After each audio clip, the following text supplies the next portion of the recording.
இடம்பலம் நேயர்களுக்கு வணக்கம். நேற்றைக்கு சட்டமன்றத்துல அமைச்சர் புஷி ஆனந்த் அவர்கள் சில விஷயங்களை பேசியிருந்தாரு. அதாவது சர்க்கார் பட போஸ்டர் தீர்ப்பு தான் 2021 அதிமுக தோற்பதற்கு காரணம் அப்படிங்கிற ஒரு கருத்தை முன்வச்சிருக்காரு. சட்டமன்றத்தையே அதிர வைக்கும் அளவுக்கு பல்வேறு விஷயங்களை வந்து அவர் ஷேர் பண்ணியிருக்காரு.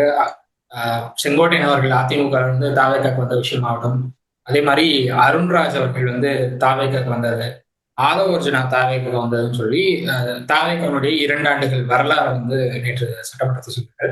இதெல்லாம் வந்து அதிமுக பொதுச் செயலாளரான எடப்பாடி பழனிசாமி அவர்கள் சட்டமன்றத்துல சிரித்தபடி கேட்டுக்கிட்டு இருந்தார் அப்படின்னு தான் பார்க்க முடியுது. ஆனா சட்டமன்றம் முடிஞ்சு அவர் 2 மணி நேரம் கழிச்சு அதிமுகனுடைய அபிஷியல் ட்விட்டர் பக்கத்துல நீங்க வந்து தவறான தகவலை வந்து பதிவு பண்றீங்க அப்படின்னு ஒரு கருத்தை வந்து அதிமுகனுடைய அபிஷியல் ட்விட்டர் பக்கத்துல பார்க்க முடியுது. எடப்பாடி பழனிசாமி அவர்களுக்கு அந்த கருத்துல முரண்றவங்க தான் சட்டமன்றத்திலே குறுக்கீடு செய்து அந்த கருத்து தவறானது, எங்களுக்கு முரண் இருக்கு அப்படின்னு சொல்லிடலாம். ஆனா சட்டமன்ற கூட்டம் முடிஞ்சதுக்கு அப்புறம் ஒரு 2 மணி நேரம் கழிச்சு ட்விட்டர்ல பதிவிடுறது அப்படிங்கிறது அது என்ன கருத்து, யார் இந்த கருத்தை முன்வைக்கிறாங்க அப்படிங்கிற கேள்வி எழுது. ஏன்னா எடப்பாடி பழனிசாமி அவர்கள் அந்த கருத்து இருந்தது அப்படின்னா சட்டமன்றத்தில் அவர் பேசியிருக்காங்க.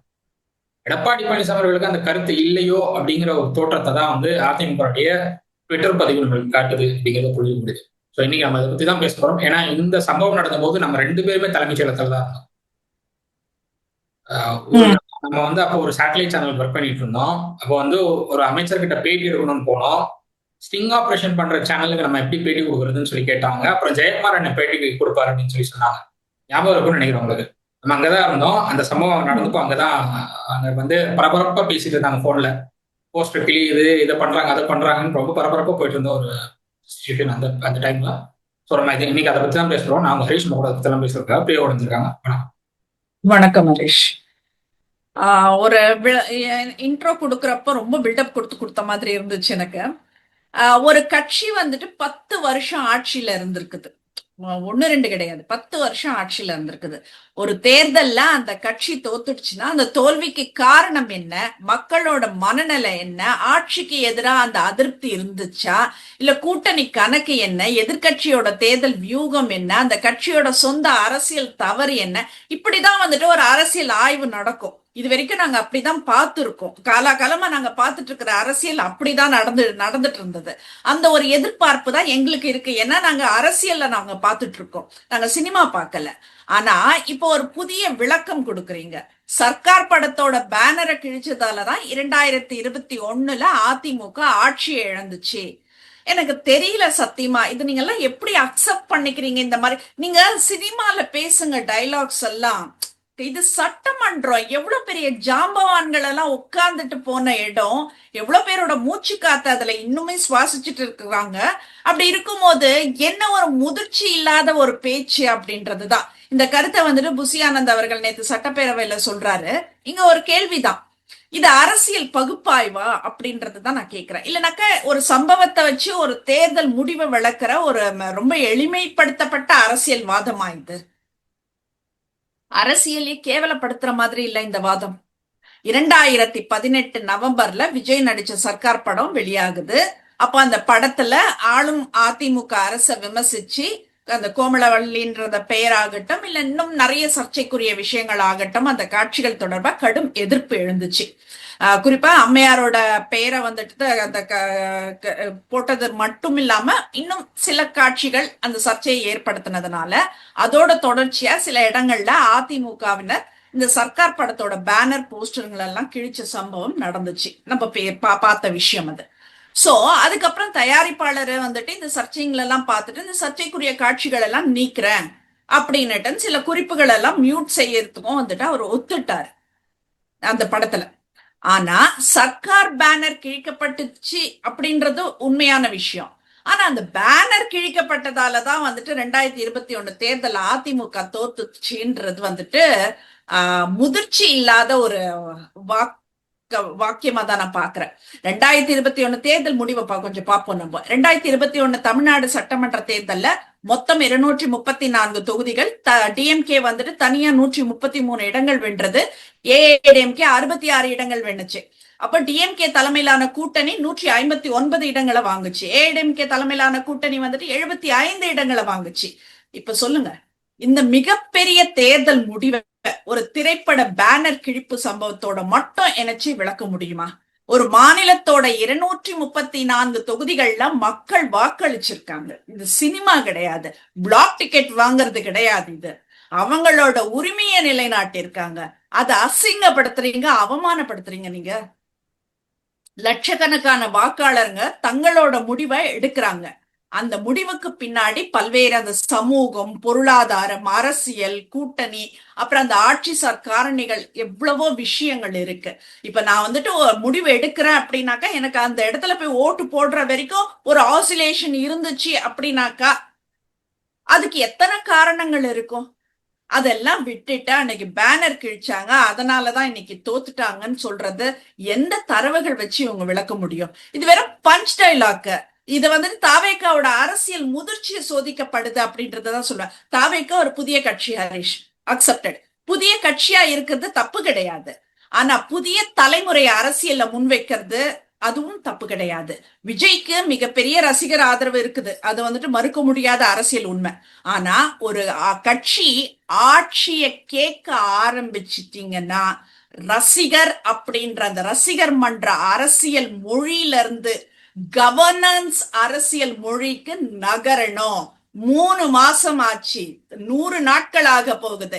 இன்னமும் நீங்க அந்த கவர்னன்ஸ்க்கு வராம ரசிகர் மன்றத்திலேயே உட்கார்ந்துட்டு இருக்கீங்க. அதுதானே முக்கியம் நம்மளுக்கு. அவங்க தங்க தலைவரோட பட பேனரை கிழிச்சாங்க, அதனால இவன் நேத்து ராஜ்மோகன் அவர்கள் அடிக்கிறதுக்கு வராங்க பாரு மிஸ், கிள்ளிட்டாங்க பாரு மிஸ், அடிக்கிறாங்க பாரு. அப்படி இருக்கு உங்க அரசியல், சிறுபிள்ளைத்தனமாக இருக்கு. எப்படி அடிச்சிடுவாங்களா சட்டமன்றத்துல யாராச்சும் உங்களை? என்ன பண்றீங்க? என்ன மக்களுக்கு என்ன கொண்டு வந்து லைவ் போடுறோம்னுட்டுன்னு என்ன அசிங்கத்தை கொண்டு காட்டிட்டு இருக்கீங்க நீங்க மக்கள் கிட்ட? நேத்து ராஜ்மோகன் அப்படி எழுந்து சொல்றாரு பாருங்க, அடிக்கிறதுக்கு வராங்க, இது அவையில வந்து நீக்கணும், இது அவையில வந்து நீக்க. எனக்கு புரியல. இப்போ இதனால இவங்கள மக்கள் இல்ல, இதுக்கு முன்னாடி சட்டமன்றத்துல வந்து அடிதடி சம்பவங்கள் நடந்திருக்கு. சபாநாயகருடைய சட்டையை பிடிச்சு இழுத்திருக்காங்க, சபாநாயகருடைய இருக்கை கீழே தள்ளி விட்டுருக்காங்க. இதெல்லாம் நடந்திருக்கு. இதெல்லாம் நடக்குது அப்படிங்கிறப்போ ஏன் வந்து ஆளுங்கட்சி அமைச்சர்களையோ இல்ல எம்எல்ஏக்களோ தாக்கம் போட மாட்டாங்கன்னு சொல்ல முடியும்? சரி, மிஸ் அடிச்சுட்டாங்க, கிள்ளிட்டாங்க, ஓகே. இப்ப இதனால அவங்களுக்கு மக்கள் பாடம் கத்து கொடுத்துட்டாங்க அப்படின்றது வந்துட்டு, இது ரசிகர் மன்ற கூட்டத்துல நீங்க பேசியிருந்தாக்க ஒரு கைத்தட்டல வாங்கலாம். ஆனா இது சட்டப்பேரவை, இங்க கேள்வி வேற. 2021 தேர்தல் முடிவை நிரூபிக்க உங்கள்கிட்ட என்ன தரவு இருக்குன்றதுதான். இன்னொரு முக்கியமான விஷயம் ஹரிஷ், அதிமுக வந்துட்டு தானே இந்த வாதத்துல பதில் கொடுத்திருக்காங்க. 2021 தோல்விய அவங்க வந்துட்டு 10 ஆண்டுகள் ஆட்சிக்கு பிறகு மாற்றம் வேணும்னு மக்களோட மனநல அது போன்ற ஒரு அரசியல் காரணியோட இணைச்சிருக்காங்க. அது வெளியில வந்து பண்ணாங்களோ உள்ள வந்து பண்ணாங்களோ சம்திங். இப்ப அறிக்கையில் படி பார்த்தாக்கா 2021 33.3% வாக்குகளுடன் ஒரு கூட்டணி 75 இடங்கள்ல வென்றதாகவும் குறிப்பிட்டிருக்காங்க. அதாவது அதிமுகவோட வாதம் அவங்களோடது என்ன அப்படின்னா, 33% அதிமுக வாக்கு குறைஞ்சது, 8% குறைஞ்சது. ஓகே, அவங்க என்ன சொல்றாங்க, நாங்க முற்றிலுமாக நிராகரிக்கப்படலை. இல்ல, அவங்க சொல்றத வச்சு சொல்றேன். 1% அதிமுக. திமுக கூட்டணிக்கும் அதிமுக கூட்டணிக்கும் வித்தியாசம் 1%. அதிமுக 40ல இருந்து 41% 33% குறைஞ்சது அப்படிங்கிறது தான் மேட்ரு. நீங்க வந்து அதிமுக மீதான எதிர்ப்பு அதிமுக கூட்டணி மூலமா கிடைச்ச வாக்குகளால் நாங்க சரி கட்டிட்டோம்னு சொல்றது அது ஏற்புடையது இல்லை. அது முதல்ல எடப்பாடி பழனிசாமி அவர்கள் வந்து ஆரம்பத்துல இருந்து இதைத்தான் சொல்லிட்டு இருக்காரு. 2024 நாடாளுமன்ற தேர்தல எங்களுக்கு 1% ஏறிடுச்சு, 1% ஏறிடுச்சு, இல்லன்னு வர முடியாது. 2026 அந்த 1% ஏறினதுக்கு அப்புறம் என்ன பண்ணாருன்னு பாக்கணும். அப்படிங்கிறது 2001 வந்து 36% வந்துச்சுன்னு நினைக்கிறேன். அதுக்கப்புறம் 2004 அது மறுபடியும் குறைஞ்சது, 2006 மறுபடியும் ஏறிச்சு, 2009 குறைஞ்சது, 2011 ஆட்சி பிடிக்கிற அளவுக்கு வந்தாங்க. 2016 அது 41% ஆச்சு. தனித்து நின்று 41% வாங்கினாங்க அதிமுக. இப்போ 2021 அது 33% குறையுதுன்னா 8% குறையுது. 8% எப்படி குறையுதுன்னு பார்க்கணும். இதனால அந்த 8% குறைஞ்சதுன்னு பார்க்கணும். நீங்க வந்து கண்டிப்பா சர்க்கார் படத்துடைய பேனர் கிழிப்பு மட்டுமே வந்து அதிமுகவுடைய ஆட்சியை வந்து காணாம போயிடுச்சுங்கிறத நான் அக்செப்ட் பண்ணிப்பேன். ஏன்னா அதுதான் தொடக்கம். சர்க்கார் படத்துக்கு அப்புறம், அந்த சர்க்கார் படத்துடைய பேனர் கிழிப்புக்கு அப்புறம் பல்வேறு சம்பவங்கள் நடந்துச்சு. விஜய் வந்து ஒரு குட்டி ஸ்டோரி சொன்னாரு.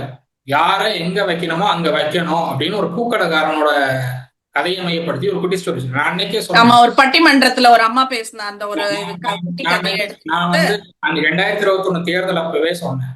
யாரை எங்க வைக்கணும்னு சொல்லிட்டாரு, யாரை எங்க வைக்க போறாங்கன்னு பாருங்கன்னு நான் அப்பவும் சொன்னேன். விஜய் வந்து அரசியல் கட்சி ஆரம்பிக்கும் போது சொன்னேன். நீங்க பண்ண தப்ப நீங்க சரி பண்ணுங்கன்னு தான் அவர்கிட்ட சொன்னேன். நான் அப்படிதான் ட்விட்டர்ல பதிவும் போட்டிருந்தேன். ஏன்னா திமுக ஆட்சிக்கு வர காரணம் விஜய். திமுகவினர் சும்மா இருந்தாங்களா 2021ல? விஜய் சைக்கிள்ல வராருன்னு பாருங்க. கருப்பு சிவப்பு கலர் பெயிண்டிங்ல இருக்கிற சைக்கிள்ல வராரு. எங்களுக்கு தான் ஓட்டு போட்டிருக்காரு விஜய். அவர் யாரு ஓட்டு போட்டாருன்னு யாருக்கும் தெரியாது. ஆனா திமுகவினர் கிளைம் அதுதான். அதிமுக அதை வந்து அப்படி இல்லைன்னு சொல்றதுக்கு அதிமுகவினர் எந்த வாதத்தையும் முன்வைக்கவே இல்லை. அமைதியா ஓகே. அது எப்போ காலையில 9:30 மணிக்கு இந்த நியூஸ் வருது. விஜய் வந்து திமுக தான் ஓட்டு போறாரு. திமுக வேண்டிய ஐடி செய்தி பரப்புறாங்க. அப்போ அதுக்கு வந்து நீங்க பதிலடி கொடுத்திருந்தீங்கன்னா உங்களுக்கு 90 சீட்டாவது கிடைச்சிடும். அப்போ அமைதியா இருந்துட்டு தோத்ததுக்கு அப்புறம் விஜய் வந்து எங்களாலதான் தோத்தீங்கன்னு புசியானன் சொல்லும் போது இல்ல நீ மறுக்கிறது என்னை பொறுத்த ஏற்புடையது இல்ல. இல்ல, இப்ப இவங்க என்ன அதிமுகல என்ன சொல்றாங்க, நாங்க முற்றிலுமாக நிராகரிக்கப்படல அப்படின்றதுதான் சொல்றாங்க. எதிர்க்கட்சியாக ஒரு வலுவான இடத்தை வாங்கியிருக்கோம். இதுதான் வந்துட்டு தேர்தல் அரசியல் பற்றிய ஒரு தரவுசார் வாதம்ன்றது. இதுக்கு எதிராக புசி ஆனந்த் பேசுறதுதான் வந்துட்டு காமெடியா இருந்தது என்ன பொறுத்த வரைக்கும். தமிழ்நாடு அரசியல்ல சினிமாவுக்கும் அரசியலுக்கும் ஒரு நீண்ட தொடர்பு இருக்கு ஹரிஷ். இம்பாக்ட் இருந்திருக்கலாம். அதுக்காக எல்லாம் வந்துட்டு 2021 தோல்விக்கான காரணம் அதுதான்றதெல்லாம் வந்துட்டு ரொம்ப கேவலமா இருக்கு. அரசியல் அனலிசிஸ் எதிர்கட்சி இருக்கும்னு சொன்னாங்கல்ல, அதிமுக வலுவான எதிர்கட்சி இருந்தாங்களா? இல்லையே. ஓபிஎஸ்க்கு சீட்டு எப்படி நீங்க கொடுக்கலான்னு இவர் போராட்டம் பண்ணாரு. இபிஎஸ்க்கு நீங்க எப்படி சீட்டு கொடுக்கலான்னு ஓபிஎஸ் போராட்டம் பண்ணாரு. ஓபிஎஸ் இபிஎஸும் எங்களுக்கு தான் கட்சி சொந்தம் அப்படின்னு சொல்லி சபாநாயகர் அறையில் உட்காந்துட்டு போராட்டம் பண்ணாங்க. சட்டமன்றத்துல அவங்களுக்கு எப்படி நீங்க பேச அனுமதி கொடுக்கலாம், எங்களுக்கு தானே அனுமதி கொடுக்கணும் 2 பேரும் மாத்தி மாத்தி போராடிட்டு இருந்தாங்க தவிர சொந்த கட்சி பிரச்சனையை போராடிட்டு இருந்தாங்க தவிர மக்களை பத்தி அவங்க சந்திக்கவே இல்லை. கடைசி வரை தேர்தலுக்கு வந்து பிரச்சாரத்துக்கு கிளம்பினார் எடப்பாடி பழனிசாமி. அது எடப்பாடி பழனிசாமி அவருடைய சொந்த உழைப்பு.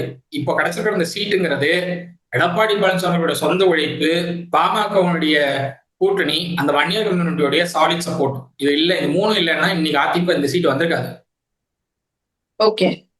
இல்ல, இது எப்படி இருக்கு, இப்ப புசி ஆனந்த் பேசுறது வரைக்கும் தான் நான் பேச போறேன். இது எப்படி இருக்குனாக்கா, ஒரு எக்ஸாம்பிள் சொல்றேன். ஒரு கிரிக்கெட் அணி போட்டியில தோத்துடுச்சுன்னு வச்சுக்கோ. அந்த அணியோட அந்த ஒரு வீரர் வந்துட்டு முதல் ஓவர்ல ஒரு கேட்ச விட்டுட்டாருன்னு எடுத்துக்கலாம். அதனால அந்த கேட்ச விட்டதாலதான் அந்த அணி தோத்துச்சு அப்படின்னு சொல்லலாமான்னா சொல்லலாம். ஆனா அது மட்டும் ஒரு உண்மையான காரணமா இருக்க முடியாது. அதுக்கு பிறகு எத்தனை ரன்ஸ் எடுத்தாங்க, எத்தனை விக்கெட் போச்சு, போலிங் எப்படி இருந்தது, கேப்டன்சி எப்படி இருந்தது, ஆப்போசிஷன் எப்படி விளையாடினாங்க, பிச் எப்படி இருந்துச்சு, இதெல்லாம் பார்க்கணும் இல்லையா? எதுவுமே இல்லாம ஒரு சட்டமன்றத்துல போயிட்டு ஒரு தேர்தலை பத்தி நீங்க பேசுறீங்க அப்படின்னாக்கா ஒரு அறிவிலித்தனம் அப்படின்றதுதான் நான் சொல்லுவேன். 230 முடிவை நீங்க உலகம் சுற்று வாலிபனோட கம்பேர் பண்ணி பாருங்களேன். எம்ஜிஆர் வந்து திமுக வந்து வெளியில வந்தாரு. உலகம் சுற்றும் வாலிபன் படத்தை ரிலீஸ் பண்ண விடாம திமுக தரப்பு வந்து எவ்வளவு அழுத்தம் கொடுத்தாங்கன்னு எல்லாருக்கும் தெரியும். தியேட்டர் கிடைக்க விடாம பண்ணாங்க, போஸ்டர் கிழிச்சாங்க, பேனர் கிழிச்சாங்க. அன்னைக்கு வந்து ரசிகர் ரோட்ல நின்று போராட்டம் பண்ணோம். நீங்க படத்தை ரிலீஸ் பண்ணி இவர் திண்டுக்கலுக்கு பிரச்சாரத்துக்கு போறாரு, திண்டுக்கல் பை எலெக்ஷன் பிரச்சாரத்துக்கு போறாரு. அங்க ரசிகன் கேட்கிறான், நீங்க படத்தை எப்ப ரிலீஸ் பண்ண போறீங்க, டேட் இன்னைக்கே சொல்லுங்கிறான் எம்ஜிஆர்ட்ட. அங்க அனௌன்ஸ் பண்றாரு, இந்த டேட்ல படம் ரிலீஸ் ஆகும்னு அனௌன்ஸ் பண்றாரு. அப்ப கூட அந்த படத்தினுடைய பணிகள் முழுசா முடியல. ஆனா அனௌன்ஸ் பண்ணாரு, படம் முடிஞ்சு இந்த டேட்ல ரிலீஸ் ஆகும்னு அனௌன்ஸ் பண்ணாரு. உடனே அவசர அவசரமா வந்து ஷூட்டிங் கம்ப்ளீட் பண்ணாங்க, அவசர அவசரமா ரிலீஸ் பண்ணாங்க. படம் செம ஹிட், உலகம் சுற்றும் வாலிபன். அதுக்கப்புறம் எம்ஜிஆர் ஆட்சிக்கு வந்தாரு. எம்ஜிஆர் தொட்டதெல்லாம் வந்து பொண்ணாச்சு அப்படின்னு சொல்லுவாங்க. அதுக்கப்புறம் உங்களுக்கு வந்து ஒரு சூப்பர் ஸ்டார் ரேஞ்சில் இருக்காருங்க. எம்ஜிஆர் இருந்தாலும் சரி, ஜெயலலிதா அவர்களா இருந்தாலும் சரி, விஜயா இருந்தாலும் சரி, இவங்க எல்லாம் சூப்பர் ஸ்டார் ரேஞ்சில் இருக்காங்க. நீங்க வந்து இவங்களுக்கு அகைன்ஸ்டா நீங்க வந்து கருத்து சொல்லிட்டு நாங்க எலெக்ஷன்ல ஜெயிச்சிருவோம்னா அது எப்படி முடியும்? சூப்பர் ஸ்டாருடைய ரசிகர்கள் என்ன நிலைமையில், ரஜினிகாந்த் அவர்கள் எடுத்துக்கோங்க, 96 எலெக்ஷன்ல அவர் மூப்பனாருக்கு நான் சப்போர்ட் பண்றேன்னு சொல்லி மூப்பனாரை மட்டும் சப்போர்ட் பண்ணியிருந்தா திமுக ஆட்சிக்கே வந்திருக்காரு. மூப்பனார் நான் திமுகவோட போறேன், நீங்க வந்து திமுக சப்போர்ட் பண்ணுங்க ரஜினிகாந்த் அவர்களை கேட்டதுனால திமுக சப்போர்ட்டா அவர் பேட்டி கொடுத்தாரு. செல்வி ஜெயலலிதா அவருடைய ஆட்சி மறுபடியும் தமிழ்நாட்டுக்கு வந்தா தமிழ்நாட்டு ஆண்டவனாலும் காப்பாற்ற முடியாதுன்னாரு. அதுதான் அதிமுக 4 சீட்டு குறைச்சது. ஜெயலலிதா அவர்கள் தோற்றாங்க. அதனாலதான் யாருன்னே தெரியாது சுகவனத்துக்கிட்ட ஜெயலலிதா அவர்கள் தோக்கறதுக்கான அவசியமே இல்லையே. ஒரு சூப்பர் ஸ்டார் ஜெயலலிதா அவர்களே அன்னைக்கு ஒரு சூப்பர் ஸ்டார். சினிமால வந்து கோலோச்சி ஒரு பெரிய நடிகை ஜெயலலிதா அவர்கள். அவங்களே தோத்து போனாங்க அப்படின்னா இந்த சூப்பர் ஸ்டாருங்க ரேஞ்சுக்கான மதிப்பு எந்த அளவுக்கு மக்கள் கிட்ட இருக்குன்னு பார்க்கணும். டன். ஆனா ஒரு 234 தொகுதிகளோட முடிவை ஒரு தியேட்டர்ல நடந்த ஒரு பேனர் இன்சிடென்டால மட்டும்தான் எக்ஸ்பிளைன் செய்ய முடியும் அப்படின்னா அரசியல் ரீதியா இது ரொம்ப பலவீனமான ஆர்கியூமெண்டா தான் நான் பாக்குறேன். இன்னொரு கேள்வி வந்துட்டு இந்த சம்பவம் நடந்த 2018. தேர்தல் நடந்தது 2021. இடையில 3 வருஷம். இந்த 3 வருஷத்துல தமிழ்நாட்டுல என்ன நடந்துச்சு, அரசியல் மாற்றம் என்ன நடந்தது, என்ன கொரோனா காலம் வந்தது, ஆட்சியின் செயல்பாடுகள் குறித்து விவாதங்கள் நடந்தது, எதிர்கட்சியோட கேம்பெயின் நடந்தது, கூட்டணி கணக்குகள் உருவாச்சு, வாக்காளர்களோட அந்த ப்ரையாரிட்டிஸ் எல்லாம் மாறி போச்சு. இது எல்லாமே அந்த 2021 தேர்தல் சூழல உருவாக்கி இருக்கு. அப்படி இருக்க வந்துட்டு ஒரு 2018 நடந்த ஒரு போஸ்டர் இன்சிடென்ட்ட 2021 எலெக்ஷன் வேர்டிக்டோட பிரைமரி காஸ் அப்படின்னுட்டுன்னு சொல்றது ஒரு எம்பிரிக்கல் எவிடன்ஸ் தேவை அப்படின்றது தான் நான் கேட்கிறேன். அந்த எவிடன்ஸ் நான் சொல்றேன் அதனுடைய கடந்து வந்த பாதைங்கிறத நான் சொல்றேன். இவங்க வந்து சர்க்கார் போஸ்ட் கிழிச்சாங்க. கிழிச்சதுக்கு அப்புறம் இடைத்தேர்தல் நடந்தது. இடைத்தேர்தலில் ஆட்சியை தக்க வைக்கக்கூடிய அளவுக்கு தான் இவங்களால ஜெயிக்கவே முடியாது. 18 சீட்ல வந்து இடைத்தேர்தல் 18மே அதிமுகவோட தொகுதிகள், அதிமுக ஜெயிச்ச தொகுதிகள். அதுல 9 தான் அவங்களால தக்க வைக்க முடிஞ்சது. 9 தொகுதிகள் திமுக போயிடுச்சு. அதுக்கப்புறம் நாடாளுமன்ற தேர்தலையும் அவங்க வந்து அதிமுக படுதோல்வி சந்திச்சாங்க. வரலாற்றுல இல்லாத அளவுக்கு அதிமுகவுடைய வாக்கு வங்கி சரிஞ்சது. அதுக்கப்புறம் கொரோனா பீரியட்ல எடப்பாடி பழனிசாமியுடைய ஆட்சி நல்லா தான் இருந்தது. அது வந்து குறை சொல்லக்கூடிய அளவுல இல்ல, நல்லா தான் கொண்டு போனார். எடப்பாடி அவர்களுடைய ஆட்சி நல்லா தான் இருந்தது. மக்கள் அந்த ஆட்சியை விரும்பினாங்க. ஆனாலும் 2020 கடைசின்னு நினைக்கிறேன், மெர்சலோ இது ஏதோ ஒரு படம் வந்துச்சு, அவருடைய விஜயோட படம் வந்துச்சு. அதோடைய ஆடியோ லான்ச்ல தான் அவர் சொன்னார், யாரை எங்க வைக்கணுமோ அங்க வைக்கணும் அப்படின்னா. அந்த படத்தை வந்து ரிலீஸ் பண்றதுக்கு நாங்க உதவி பண்றோம்னு அதிமுக அதுக்கப்புறம் வந்தாங்க. கொரோனா பீரியடு படத்தை நாங்க ரிலீஸ் பண்றதுக்கு நாங்க ஹெல்ப் பண்றோம் அப்படின்னு வந்தாங்க அதிமுக. ஏன்னா அன்னைக்கு வந்து விஜய் ஃபேன்ஸ் கிட்ட எதிர்ப்பு அதிகம் இருந்தது. அதிமுக மறுபடியும் ஆட்சிக்கு வரோம்னா விஜய் ஃபேன்ஸோட சப்போர்ட் தேவை. 2011 இதான் நடந்தது. 2011 விஜய் அவர்களை கேம்பெயின் போக சொன்னாங்க சொல்லி ஜெயலலிதா அவர்கள். விஜய் அவர்கள் கேம்பெயின் போக மாட்டேன்ட்டார்.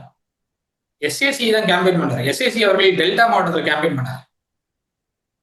எஸ்ஏசி அவர்கள் வந்து பல மாவட்டங்களில் பல தொகுதிகளில் கேம்பெயின் பண்ணார். அவங்க விஜய் மக்கள் இயக்கம் வந்து அதிமுக ஃபேவரா வாக்களிங்கன்னு அறிக்கை வெளியிட்டாங்க. விஜய் ஒரு அறிக்கை வெளியிட்டார் அதிமுக வாக்களிக்க சொல்லி. ஸோ அவங்களுக்கு வந்து அதிமுகவுடைய வெற்றிக்கு வந்து 2011 சரி, அதிமுக வெற்றிக்கு 2011 விஜய் மக்கள் இயக்கம் வந்து ஒரு பெரும் பங்கு ஆற்றிருக்கு அப்படின்னா 2021 அதிமுக தோல்விக்கு ஒரு பெரும் பங்கு ஆற்றிருக்கு. உங்களுக்கு வந்து திமுக வந்து 40% மேல ஓட் பேங்க் வாங்குறாங்க அப்படின்னா அது 40ல 15% விஜயோட சப்போர்ட்ல இருக்கிற ஆளுங்களோட. எடப்பாடி பழனிசாமி, நான் இன்னும் தெளிவா சொல்றேன், எடப்பாடி பழனிசாமி அவர்களுடைய சப்போர்ட்டா இருக்கக்கூடிய விஜய் ஆதரவாளர்கள், அதிமுக உறுப்பினர்களா இருக்கக்கூடிய விஜய் ஆதரவாளர்கள், அவங்க எல்லாம் வேகமா போய் திமுக போட்டு வந்தாங்க 2021. ஏன்னா விஜய்ங்கிற அந்த ஒரு ஃபேக்டர். சில ஜெயலலிதா அவர்கள் இருந்தப்போ தலைவா பிரச்சனை வந்தது. தலைவா பிரச்சனை வந்தப்போ கூட அதிமுகவில் விஜய்க்கு ஃபேவரா இருக்கிற சில ஸ்டார் பேச்சாளர்கள், சில சினிமா ஸ்டார்ஸ் எல்லாம் சேர்ந்து விஜய் அவர்கள் தரப்பையும் சரி, சில ஜெயலலிதா அவர்கள் தரப்பையும் சரி சமாதானப்படுத்தி இந்த பிரச்சனைக்கு ஒரு சுமூக தீர்வு ஏற்படுத்தி கொடுத்தாங்க. அதனால அது பெரிய இஷ்யூ ஆகல. பட் வந்து உங்களுக்கு சர்க்காருக்கு அப்புறம் அதிமுக கம்ப்ளீட்டா விஜய்க்கு அகேன்ஸ்டா ஒரு ஸ்டாண்ட் தான் எடுத்தாங்க. நீங்க வந்து சர்க்கார் போஸ்ட் கிழிச்சு நாங்க கலாநிதி மாறனுக்கு அகேன்ஸ்டா தான் நாங்க பேசுறோம், சன் பிக்சர்ஸ்க்கு அகேன்ஸ்டா தான் பேசுறோம்னு சொல்றது அது ஏற்புடையது இல்லை. நான் இன்னொன்னு என்ன பாக்குறேன் அப்படின்னா, சர்க்கார் படத்துல அதிமுக இலவச திட்டங்களை மட்டும் அவங்க வந்து தூக்கி போடல. கருணாநிதி அவர்கள் கொடுத்த அந்த இலவச வண்ண தொலைக்காட்சி பெட்டியும் தூக்கி போட்டாரு. ஏஆர் முருகதாஸும் தூக்கி போட்டாரு அந்த பெட்டியை. ஏஆர் முருகதாஸ் தூக்கி போட்ட அந்த பெட்டி தூக்கி போட்டதே இவங்க கண்ணுக்கு தெரியல. ஆனா அதிமுக கொண்டு வந்த இலவச திட்டங்களை அவங்க தூக்கி போட்டாங்க அப்படின்னு சொல்லி அதிமுக மட்டுமே எதிர்க்கிறாங்க. விஜய் திமுக நிலைப்பாட்டில் இருக்காரு. அன்னைக்கு திமுக தள்ளிட்டாங்க விஜய். அது பண்ணாம இருந்திருந்தாங்கன்னா அதிமுக மறுபடியும் ஆட்சிக்கு வந்துடும். ஓகே. ஆனா இப்ப இந்த விஷயத்துக்கு வரேன் நானு.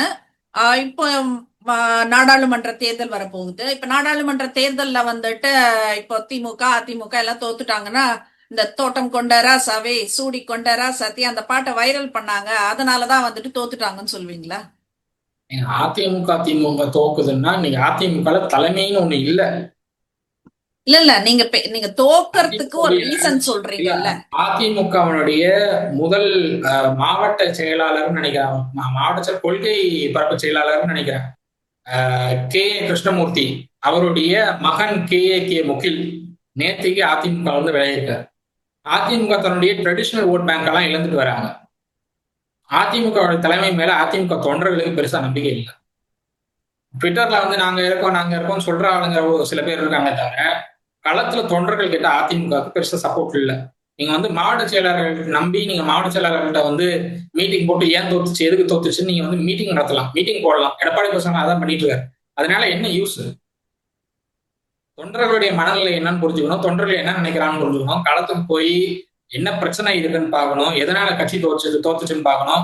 மாவட்ட செயலாளர் தப்பு பண்ணிருக்கா மாவட்ட செயலாளர் தூக்கி மாத்தணும். இவரு மாவட்ட செயலாளரை மாத்தாம யார் இவருக்கு அகைன்ஸ்டா வாய்ஸ் கொடுக்குறாங்களோ அவங்கள தான் மாத்தி உட்காந்துட்டு இருக்காரு எடப்பாடி பழனிசாமி. அது அதிமுக இன்னும் பலவீனத்தை ஏற்படுத்தும். திமுகவுக்கு ஒரு ஜெனரேஷனல் சேஞ்ச் வந்திருக்கு இன்னைக்கு.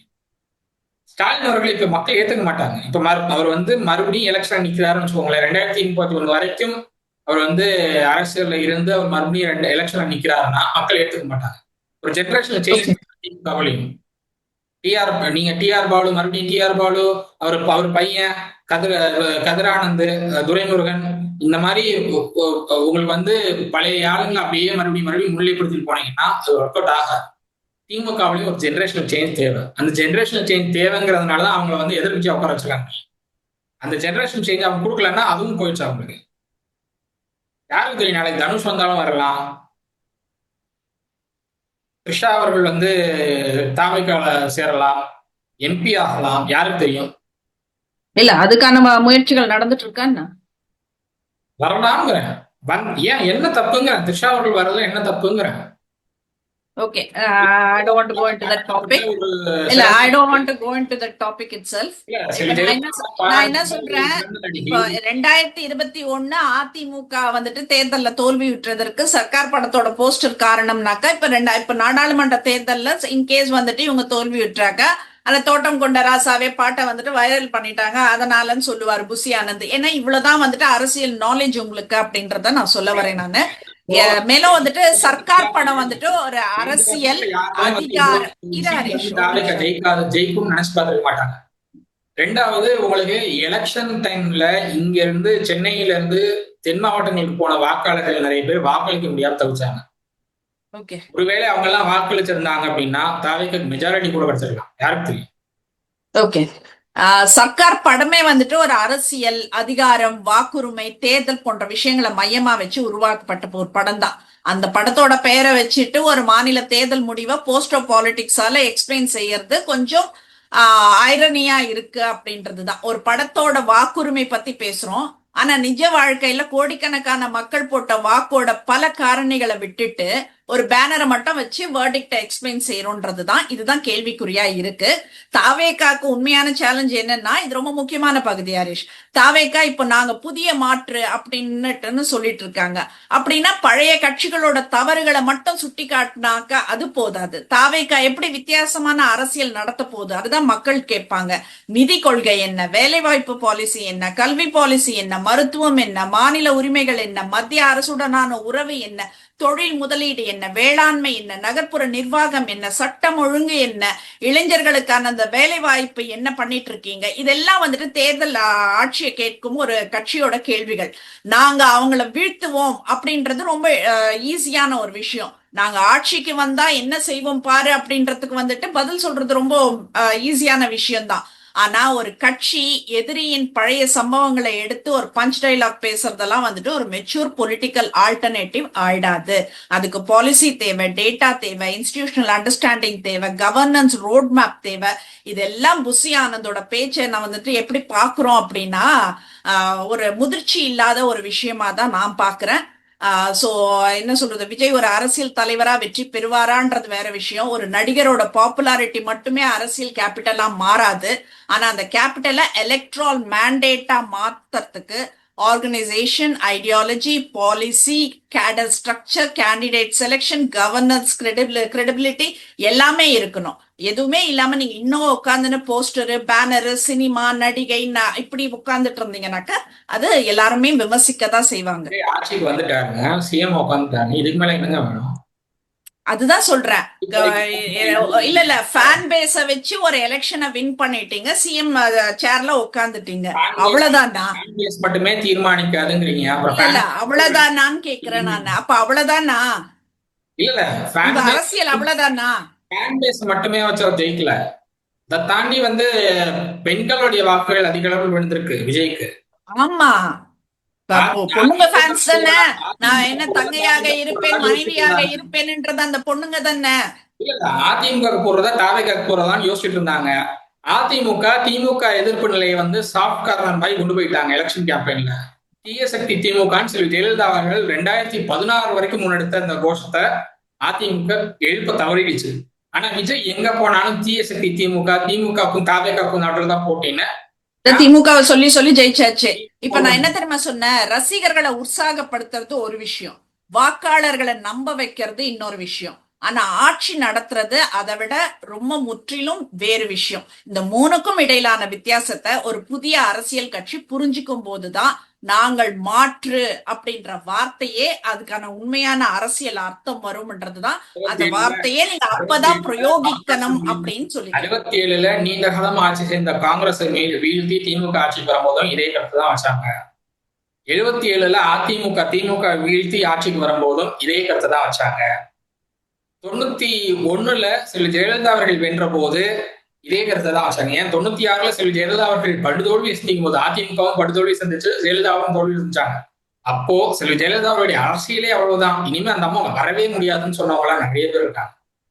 அதெல்லாம் தாண்டி அரசியல் களத்துல ஜெயிச்சவங்க அத்தனை பேர் இருக்காங்க. வரலாறு இவ்வளவு சொல்லுதுங்கிறப்போ விஜய மக்கள் ஏத்துக்கிட்டாங்க அப்படிங்கிறத பார்க்க முடியுது. ஸ்டாலின் அவர்களை ஏற்கக்கூடிய நிலையில மக்கள் இல்ல அப்படிங்கிறதையும் பார்க்க முடியுது. அண்ட் வரலாறு நிறைய விஷயங்கள் சொன்னதுனால எனக்கு தெரிஞ்சு விஜய் அவர்களுக்கு இது முதல் தேர்தலா இருந்தது, முதல் வெற்றியா இருந்தது, தொடர் வெற்றியாகவும் இருக்கிறதுக்கான பாசிபிலிட்டி இருக்கு. ஏன்னா எனக்கு உதயநிதி அவர்கள் எதிர்கட்சி தலைவரா செயல்படுற மாதிரி எனக்கு தெரியல. அவருடைய செயல்பாடு என்னை பொறுத்தவரை 35க்கு கீழே தான் நான் கொடுப்பேன் மார்க் போடணும் அப்படின்னா, அவுட் ஆஃப் 100க்கு அப்படின்னா. எதிர்கட்சி தலைவர்னா ஆளுங்கட்சி செய்யற தவிர சுட்டி காட்டணும். ஆமா, சுட்டி காட்டுறது இல்ல. அங்க உட்காந்துக்கிட்டு யார் யாரையோ விட்டு பேச விட்டு சம்பந்தமே இல்லாத கருத்தெல்லாம் சொல்லி ஒரு ஒரு விவாதம், ஒரு மசோதா மேல விவாதம் நடக்குது அப்படின்னா அந்த மசோதாக்கு சம்பந்தமே இல்லாத கருத்து பதிவு பண்ணி அப்புறம் அமைச்சர்கள் அதுக்கு பதில் கொடுக்கும்போது நீங்க எப்படி கொடுக்கலாம், நீங்க எப்படி இதை பேசலாம், அப்படிதான் கருணாநிதிங்கிற பேரு சர்ச்சை. ஓகே ஓகே, அது நம்ம முடிச்சிட்டோம், அதுக்கு போக வேண்டாம். இப்ப நான் என்ன கேக்குறேன், டேபிள்ல ஒரு ஃபைல் வந்திருக்குது, நான் அது பார்க்க வேண்டிய நேரத்துல பாக்குவேன். நான் பார்க்க வச்சிடாதீங்கன்னாக்கா ஒரு அரசியல்வாதியோ இல்ல ஒரு முதலமைச்சரோ பேசுற பேச்சாது. அப்போ உனக்கு அந்த இடத்துல ஊழல் நடந்திருக்குதுன்னு தெரியுதுன்னாக்கா நீ இம்மிடியேட் ஆக்ஷன் எடுக்கணும்ல. நீ இதை தானே ப்ராமிஸ் பண்ணிட்டு வந்து இங்க உட்கார்ந்துட்டு இருக்க அந்த சேர்ல. அப்படி இருக்கும்போது இது என்ன மிரட்டல் இது சட்டப்பேரவையில? நீங்க என்ன அப்ப அந்த ஃபைல்ல என்ன இருக்கு, உங்க உங்க என்ன சொல்றது, நிதி அமைச்சர் என்ன கொடுத்திருப்பாருன்றது எங்களுக்கு தெரியாதா? அவ்வளவு நேர்மையானவரா? நிதியமைச்சர் கொடுத்த அறிக்கையை மட்டும் சொல்லல, நிர்மல்குமார் அவர்கள், மின்சாரத்துறை அமைச்சர் நிர்மல்குமார் அவர்கள் கொடுத்த அறிக்கையை வச்சுதான் சொல்றாரு. சொல்லி முடிச்சிடறேன். நேற்றுக்கு அறப்போர் இயக்கம் ஒரு ட்வீட் போட்டிருந்தாங்க. டிவிஎஸ்சி ரெய்ட் நடத்துறாங்க, ரெய்ட் நடத்திட்டு எந்த அதிகாரிகள் அப்படின்னு பேர் குறிப்பிடாம எஃப்ஐஆர் பதிவு பண்ணிருக்காங்க அப்படின்னு சொல்லி ஒரு ட்வீட் போட்டிருந்தாங்க. அந்த அந்த ஏன் எஃப்ஐஆர் போடுறாங்க அப்படிங்கிறதுக்கு விளக்கமும் அவங்களே கொடுத்திருந்தாங்க. ஏன்னா உங்களுக்கு பெர்மிஷன், ப்ரையார் பர்மிஷன் வாங்கணும் அதிகாரிகள் மேல வழக்கு தொடுக்கணும் அப்படின்னா. ஆனா உங்களுக்கு இந்த எஃப்ஐஆர்ல அதிகாரிகளுடைய பேர் மென்ஷன் பண்ணாம எஃப்ஐஆர் போட்டாச்சுன்னா ஷார்ட் ஷீட் போடும்போது அதிகாரிகளுடைய பேர் அதை இன்க்ளூட் பண்ணிக்கலாம் பெர்மிஷன் வாங்காமே. உங்களுக்கு அந்த ஒரு வசதி இருக்கு. அதிகாரிகளோட பேரை மென்ஷன் பண்ணட்டும் அப்படின்னா அது வேற எங்கேயாவது ஒரு அழுத்தம் வர்றதுக்கான பாசிபிலிட்டி இருக்கும் அப்படிங்கறதுனால இப்படியான ஒரு ரூட்டை வந்து டிவிஎஸ்சி நடத்திட்டு இருக்காங்க. இப்போ ம், விஜய் அவர்கள் டேபிள்ல இருக்கிற ஃபைல்ல நேற்று நடந்த ரெய்ட் பத்தின தகவலும் அடங்கும். ம். நேற்று எங்கெல்லாம் ரெய்ட் நடந்துச்சோ அந்த Take action ன்றோம். அதுதானேப்பா ஜனநாயகம். ஒரு தப்பு நடந்தாக்கா அதுக்கு நீ ஆக்ஷன் எடுக்கிறதுக்கு தானேப்பா உன்னை முதலமைச்சரை செலக்ட் பண்ணிருக்காங்க. ரெய்ட் போனாங்கல்ல, டிவிஎஸ்சி நேற்று ரெய்ட் போனாங்கல்ல, செந்தில் பாலாஜி தொடர்புடைய இடங்கள், மின்சார வாரியத்துக்கு தொடர்புடைய அதிகாரிகள் தொடர்புடைய இடங்கள் எல்லாம் ரெய்ட் போனாங்கல்ல. இது எல்லாமே விஜய் அவர்கள் முன்னாடி இருக்கிற அந்த ஃபைல்ல இருக்கிற தகவலை நீ திரும்ப திரும்ப நீங்க ஸ்கிரிப்ட் தான் கொடுக்குறீங்க எங்களுக்கு. எங்களுக்கு அது வேண்டாம். உன் ஃபைல்ல இருக்கு இல்ல, ஒரு முதலமைச்சரை என்ன பண்ணணுமோ அதை பண்ணுங்கன்ற நானு. பண்றாரு. டிவிஎஸ்சி ரெய்ட் போயிருக்காங்க, டிவிஎஸ்சி எஃப்ஐஆர் ஃபைல் பண்ணிருக்காங்க. என்ன மிரட்டல் அது? என்ன என்ன என்ன மாதிரி டைலாக் அது? எப்போ எப்ப திறக்கணுமோ என்ன திறக்க வச்சிடாதீங்க. அப்ப நீங்க திறக்க மாட்டீங்களா? அப்போ உங்களுக்கு வந்து எதிர்கட்சியும் சேர்ந்து இப்போ உட்கார்ந்து புகழ் பாடிட்டு இருந்தாங்களே, அந்த மாதிரி எதிர்கட்சியும் முதலமைச்சர் கியூட் அப்படி இப்படின்னு சொன்னாக்கா அந்த ஃபைல நீங்க திறக்காமயே விட்டுருவீங்களா? என்ன பேசுறீங்க ஹரிஷ்? எதிர்கட்சிகள் வந்து முதலமைச்சர் கியூட்னு சொல்ல போறாங்களா? இல்ல அதுதான் சொல்றேன். அப்ப நீங்க அதுதான் எதிர்பார்க்கறீங்க. எதிர்கட்சியும் வந்துட்டு உங்களை கியூட் சிஎம் அப்படின்னு சொல்லணும் நீங்க எதிர்பார்க்கறீங்க. அதனாலதான் அந்த ஃபைல்ல நீங்க மிரட்டிட்டு உட்கார்ந்துட்டு இருக்கீங்க. சொன்ன விஷயம் என்னன்னா, என்ன வந்து நானா இதை எடுத்து பண்ற வரைக்கும் என்ன வந்து அவசரப்படுத்தாதீங்க, அவசரப்படுத்துறேன் எத்தனை பேர் அப்படியெல்லாம் சொல்லல, அப்படியெல்லாம் சொல்லல. என்ன எடுக்க வச்சிடாதீங்க, திறக்க வச்சிடாதீங்கன்றதுதான் அவர் மென்ஷன் பண்ணாரு.